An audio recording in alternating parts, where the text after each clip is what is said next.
Бул президенттик башкаруу эмес, элдик башкаруу деп атасак болот да. Бул баш мыйзам курултай институту киргенден кийин президенттик башкаруудагы баш мыйзам эмес, элдик башкаруудагы баш мыйзам болот да.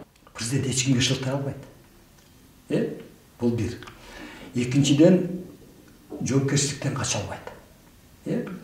Үчүнчүдөн, ал шайлоого баратканда шайлоонун жыйынтыгы менен мындай бир күчтүү, стабилдүү, мындай бир муштум болгон өкмөттү түзгөнгө мажбур болот. Себеби ал жалгыз иштей албайт да. Президент жоопкерчиликти алыш керек. Укукту да алыш керек. Милдетти да алыш керек, анан жоопкерчиликти алыш керек.